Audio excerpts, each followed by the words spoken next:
আসসালামু আলাইকুম। আমরা চাঁদাবাজির একটা নতুন সংজ্ঞা আ শিখেছি গত ২ দিন ধরে। আপনারা নিশ্চয়ই শুনেছেন সড়ক সেতুমন্ত্রী যিনি আছেন, আ রবিউল ভাই তিনি এক সংজ্ঞা আমাদেরকে শিখিয়েছেন। রবিউল ভাইয়ের চেহারাটা দেখলে আমার একটা টক শোর কথা মনে হয়। এই যে চ্যানেল আইর এই যে হিজড়াটা আছে না, সময় ইসলাম, এটা এক টক শোতে উনারে ডেকে নিয়া ওই সময় ইসলাম যখনই বিএনপির কোনো লোকজনরে ডাকতো এদেরকে আওয়ামী লীগের সাথে মিলে একসাথে অ্যাটাক করত।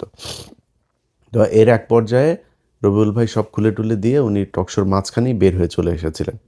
ওইটা আমার খুব মনে হয় এবং উনি কথাবার্তাও খুব সুন্দর করে বলতেন।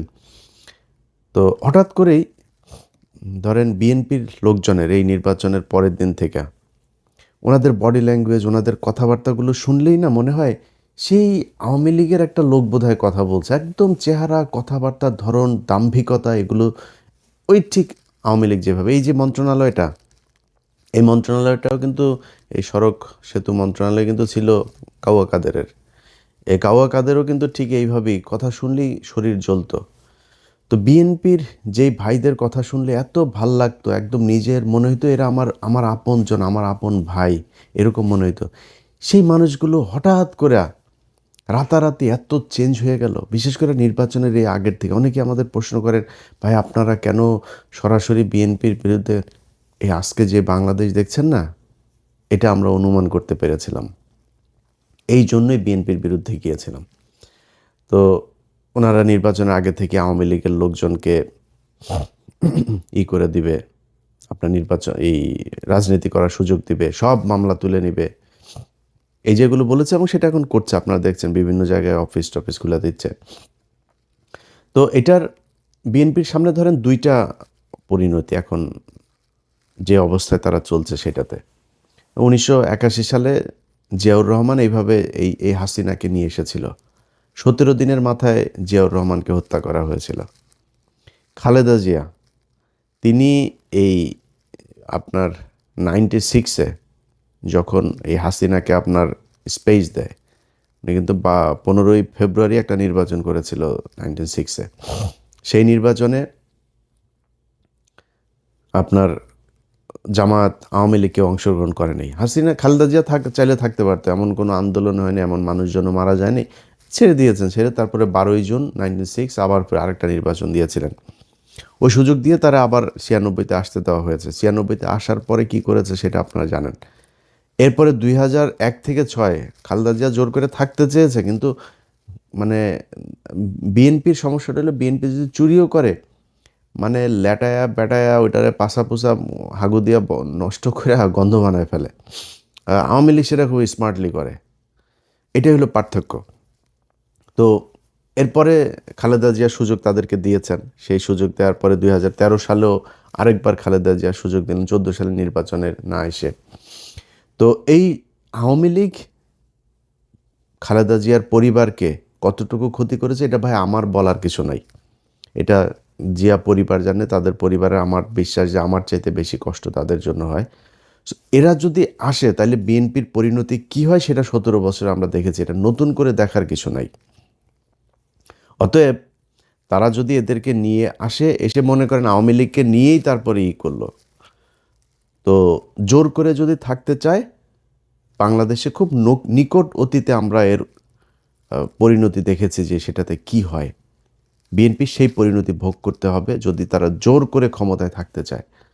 আর যদি তারা মনে করে নির্বাচন করবে, গণতান্ত্রিকভাবে জামাতের সাথে রাজনীতি করবে, জামাতের সাথে রাজনীতি করতে গেলে জামাত আপনারা যদি নাকি স্বর্ণ দেখায়, আপনি তো আর এই তামা দিয়ে তো তার সাথে রাজনীতি করতে পারবেন না। জামাত রাজনীতি করে নিজের পকেটের টাকা দিয়া তারপরে সংগঠন চালায়। আর আপনি চাঁদাবাজির টাকা দিয়া সংগঠন চালাবেন, এরকমই হবে। এই যে রবিউল ইসলাম ভাই উনি একটা কথা বলেছেন, মানে উনি কথাটা হয়তো খুব কৌশলে, এর আগেও তো এই চাঁদাবাজি হতো। ওবায়দুল কাদের কোনোদিন স্বীকার করেছে, এইভাবে বলেছে কখনো? বলতে হবে কি, আপনি দেখেন প্রতিটা মন্ত্রী দুর্নীতিকে, এই যে এহসানুল হক মিলন দুর্নীতি করেন আগের বার, দুর্নীতির বিরুদ্ধে ব্যাপক করা হবে, সবাই দুর্নীতির বিরুদ্ধে, সব কটা মন্ত্রীর বক্তব্য দেখবেন একই রকম। এইটাই হচ্ছে স্মার্টনেস, বাংলাদেশের স্মার্টনেস এইটাই। চুরি করবে প্রতিটার পেটের মধ্যে। বাংলাদেশে এই পর্যন্ত যত মন্ত্রী গিয়েছেন সব করার পেটের মধ্যে দুর্নীতির টাকা, মানুষের ভিক্ষার টাকা, চুরির টাকা, এটা প্রতিটা মন্ত্রীর পেটের মধ্যে। এরা এই দুর্নীতি করার জন্যই এমপি হয়, মন্ত্রী হয়। আজকে যেই কথাটা রবিউল ইসলাম বলে দিয়েছেন, এটা আগের মন্ত্রীরা বলেন নাই বা ওনার আশপাশের মন্ত্রীরা বলেন না, এটাই স্বাভাবিক। শহীদুদ্দিন চৌধুরী অ্যানি ভাই আজকে বলেছেন যে না, সড়কে কোনো চাঁদা চলবে না। অ্যানি ভাই, আপনি তো পানি সম্পদ মন্ত্রী, আপনি সড়কের মন্ত্রী বলার কে? সড়কের মন্ত্রী বলে দিয়েছেন চাঁদাবাজি চলবে, অতএব চলবে। এটারে আপনি এখন কালকে হয়তো উনি বক্তব্যটারে সুন্দর করে বলতে পারেন, তারেক রহমান হয়তো একটা থ্যাতানি দিলে হয়তো বলবে সুন্দর করে, বা এই ধরনের কথার ভবিষ্যতে বলবে না, কিন্তু চলবেই চাঁদাবাজি। উনি খুব স্পষ্ট করে বলেছেন যে সরকারি দলের যেই শ্রমিক সংগঠন, তাদের দল চালাতে টাকা লাগে। বক্তব্য কিন্তু খুব স্পষ্ট। শ্রমিক সংগঠনের এই সারা দেশে বিশাল আকারের আপনার সংগঠন, এই যে চান্দা আব্বাস ছিল শ্রমিক নেতা, তো এরা তো শ্রমিক না, এরা তো চলে। তো এরা কিভাবে চলবে? এরা চলতে হইলে আপনার ওই চান্দা তুলতেই হবে, এই ছাড়া কোনো উপায় নেই। সো আপনাকে রাস্তা দুইটা, হয় নিজে চাঁদা দিয়ে তারপরে দল চালাবেন, নাহলে চাঁদাবাজি করবেন, এছাড়া বিশাল এই দল চলবে না। এখন জামাত ইসলাম কি করে? নিজেরা চাঁদা দেয়, দিয়া তারপরে দল চালায়। একজন রুকন, তার বেতন যদি হয় 1 লাখ টাকা, প্রতি মাসে 5,000 তাকে মাস্ট তাদের কোষাগারে দিতে হবে। এটাই ওদের রাজনীতি। এখন এরকম একটা রাজনীতি করা দলের সাথে আপনি চাঁদা নেওয়া রাজনীতি করবেন, তো মানুষ তো সেটা সহ্য করবে না। সো সেক্ষেত্রে আলটিমেটলি যেটা হবে সেটাই। সো রাস্তা আপনার হাতে দুইটা, একটা হয় আপনাকে রাজনীতি চেঞ্জ করতে হবে, এই আপনাদের যে পলিসি সেটা চেঞ্জ করতে হবে, করে নিজের পকেটের টাকা দিয়ে নিজে রাজনীতি করবেন, অথবা শেখ হাসিনার মতো ফ্যাসিস্ট হবেন, জোর করে ক্ষমতায় থাকবেন, কোনো কথা শুনবেন না, কিছু হইলে বলবেন যে সংবিধানের দোহাই, কারণ আপনাদের 2/3 আছে এখন, এবং এই 2/3 তো আপনাদেরকে খুব পরিকল্পিতভাবেই দেওয়া হয়েছে। এই ডক্টর ইউনূস আপনার যেদিন লন্ডনে যায় সেদিনই তিনি নির্ধারণ করে দিয়ে এসেছেন যে বিএনপি ক্ষমতায় যাবে, তাদেরকে 2/3 দেওয়া হবে, যত দুর্নীতি, চাঁদাবাজি, ধান্দাবাজি এই তত্ত্বাবধায়ক সরকার যা করে গিয়েছে এটার বিরুদ্ধে বিএনপি কিছু বলবে না, সবাইকে সেফ এক্সিট দেবে। যে দেশে থাকতে চায় দেশে থাকার ব্যবস্থা করে দেবে, এরাও থাকবে না বেশি দিন। আসিফ নজরুল ধরেন দেশে আছে, এখন থাকবে না। ওই যে আইসিটির ফয়েজ তায়েব চলে গিয়েছে, এগুলো সবগুলির একটা একটা করে কী কী আকাম কুকাম করেছে এই এখন ধরবো। ক্ষমতায় যখন থাকবেন তখন বলতে না পারলে ক্ষমতার পরে তো বলতে পারবো। সো এখন ধরা হবে একটা একটা করে। ফয়েজ তায়েবরে নিয়ে কাজ চলছে। তো এই আসিফ নজরুলরা এরা 2 দিন পরে দেখবেন চলে গিয়েছে, কারণ টাকার তো অভাব নাই, দেশে থাকবে কেন? বউরে দিয়ে আপনার এই কালেকশন করাইতো, নিউজও তো হয়েছে, আপনারা দেখেছেন। তো এখন এই যে এরা ওই সময় বলে করে দিয়ে গিয়েছে যে তোমাদেরকে 2/3 দেওয়া হবে, 2/3 দেওয়া সংবিধান এবার যেমনে মনে চায় তেমনে তারা কাটছাট করে তাদের মতো করে সংশোধন করবে। এইটাই ছিল হয়েছে যে এই তত্ত্বাবধায়ক সরকারের মূল এজেন্ডা। এর বাইরে এই যে সরকারটা গেল 1.5 বছর, 1.5 বছরে বহু কিছু করা সম্ভব। সবচাইতে দুর্বল আর দুর্নীতিগ্রস্ত একটা তত্ত্বাবধায়ক সরকার ছিল, যেটার আমরা বিপ্লবী সরকার বলতাম। সেই বাঞ্চোতরা ছিল সবচাইতে বেশি দুর্নীতিগ্রস্ত। এদের মতো দুর্নীতিগ্রস্ত আর একটা সরকার এই পর্যন্ত বাংলাদেশের তত্ত্বাবধায়ক সরকারে আসে নাই। এমনকি এই যে মঈনুদ্দিন ফখরুদ্দিনের যে সরকার না, আমার তো মনে আছে এদের চাইতে বহু সততা নিয়ে তারা কাজ করেছে।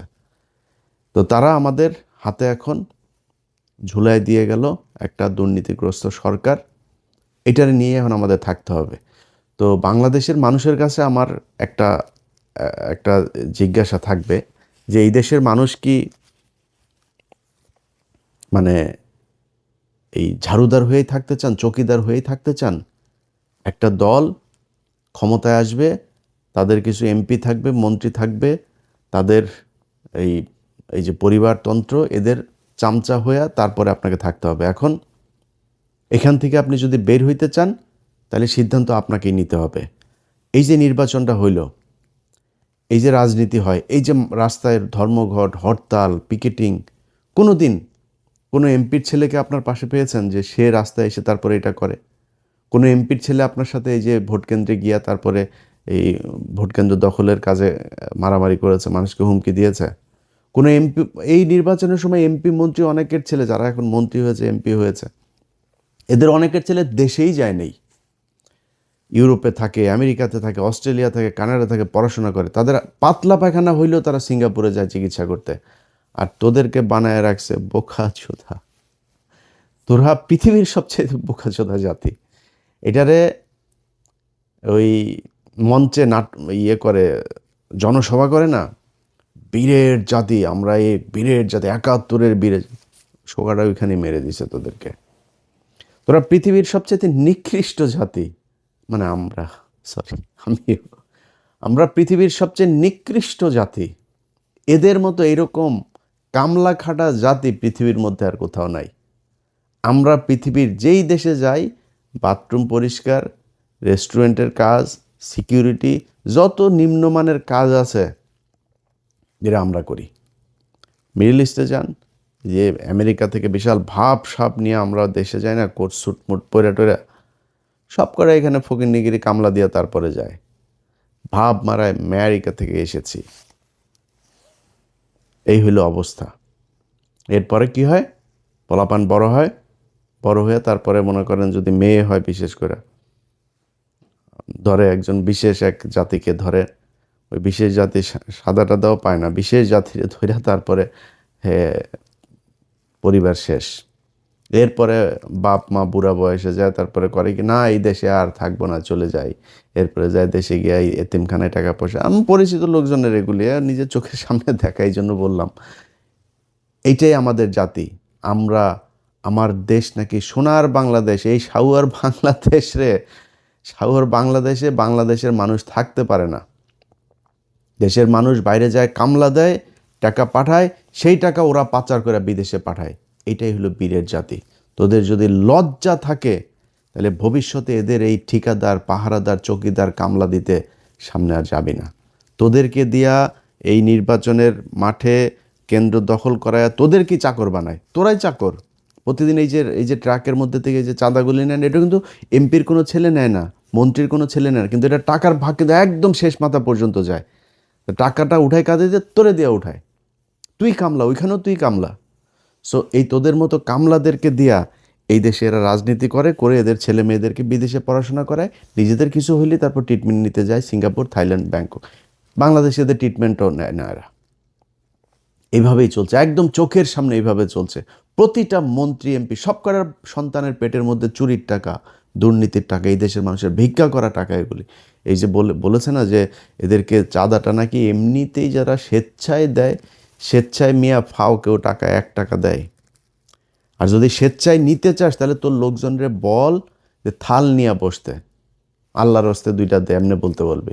লাঠি একটা হাতে নিয়ে, আমরা দেখি নাই এই চুয়াডাঙ্গা থেকে ঢাকায় আসতাম, মানে শুরু হয় আপনার একদম ঝিনাইদহ থেকে শুরু হইতো, মাগুরা, ফরিদপুর, রাজবাড়ী, এইদিকে মানিকগঞ্জ, সাভার, পুরোটা গাবতলী থেকে একদম পুরোটা আপনার এই চাঁদাবাজি চলতো। লাঠি একটা নিয়ে 3-4টা পোলাপান দাঁড়ায় থাকতো, এরা বিভিন্ন জায়গায় এই যে বিট করা, ওই যে বামগুলো করা, যাতে ওইখানে আসলে আপনাকে গাড়ি থামাইতেই হবে। এবং কন্ট্রাক্টর ওই জায়গায় জানতো কয় টাকা দিতে হইতো, ওই টাকা সে হাতের মধ্যে রাখতো, দিয়ে চলে আসতো, কোনো বার্গেনিং নেই, এটা ধরা বাঁধা। সো সবাই জানে আপনাকে দিতেই হবে, তাই আপনি দেন। আপনি থাল নিয়ে দাঁড়ায়েন তো দেখি স্বেচ্ছায় কীরকম দেয়।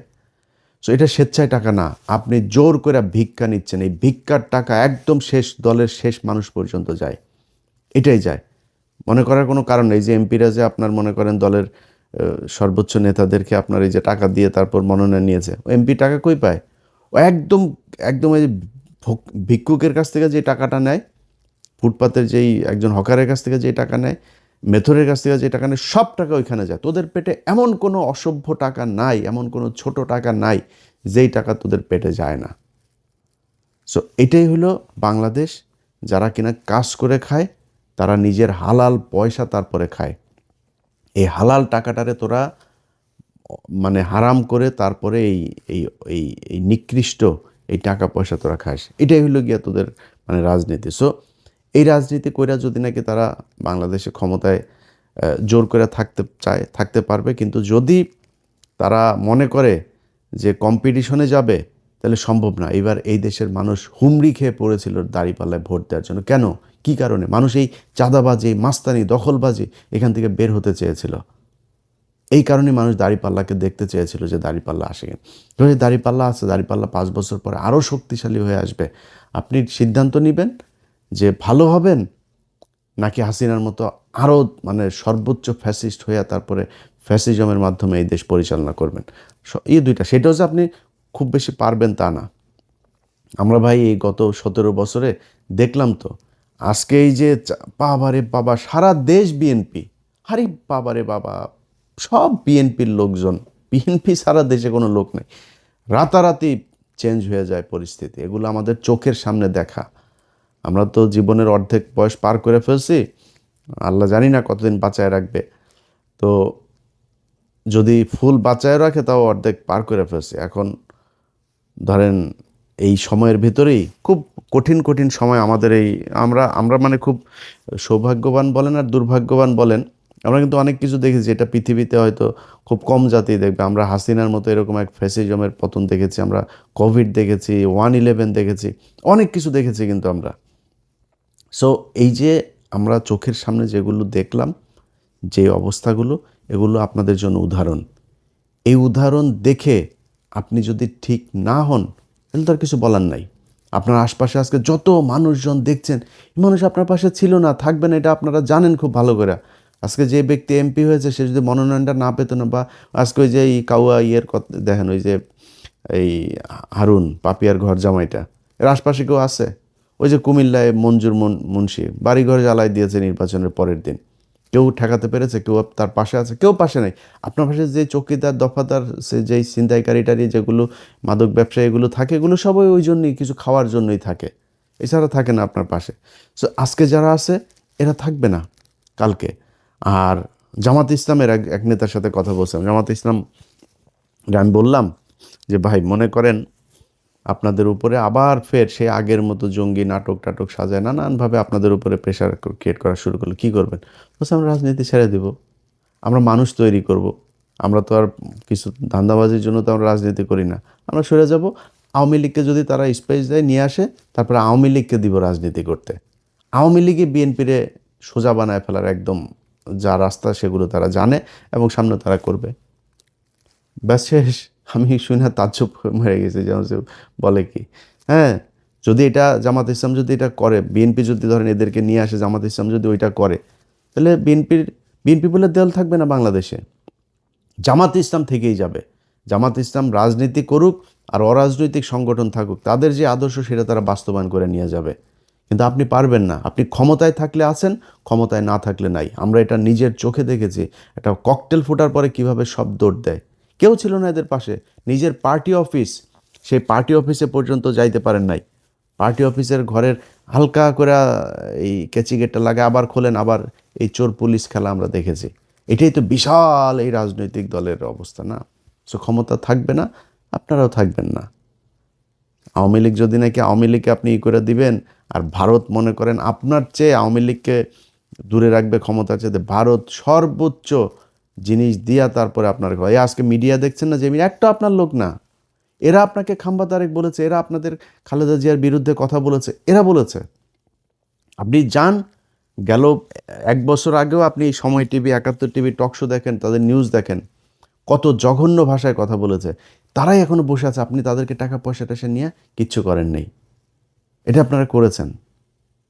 এখন এদেরকে বসায় রেখে যদি মনে করেন সামনে পরিস্থিতি একটু টালমাটাল অবস্থায় আসে, তারা আপনার পক্ষে থাকবে, তারা সব আওয়ামী লীগের পক্ষে কাজ করবে, ইন্ডিয়ার পক্ষে কাজ করবে, এরা সব ইন্ডিয়ার লোক। ইন্ডিয়াদেরকে বসিয়ে রেখেছে। ইন্ডিয়া কখনোই আওয়ামী লীগকে রেখে বিএনপিকে ক্ষমতায় আনবে না। এটা এর আগে জিয়াউর রহমানের সময় প্রমাণিত হয়েছে, খালেদা জিয়ার সময় প্রমাণিত হয়েছে, তারেক রহমানের সময় প্রমাণিত হবে। সো ইন্ডিয়ার হাতে সেই চয়েস আছে। ইন্ডিয়া সবাই বসিয়ে রেখেছে ওই পারে, সুযোগ পেলেই আস্তে করে এখানে দিয়ে দিবে। চয়েস আপনার, কি করবেন? দলে ঠিক করবে নিজেরা চাঁদা দিয়ে দল চালাবেন, না চাঁদাবাজি করে তারপরে জামাতের কাছে হারবেন, নাকি চাঁদাবাজিও করবেন, জোর করেও ক্ষমতায় থাকবেন, এক পর্যায়ে গিয়ে তারপরে ইন্ডিয়ার আওয়ামী লীগের কাছে ক্ষমতা হারাবেন। এই চয়েসগুলো আপনাদের সামনে দেওয়া থাকলো।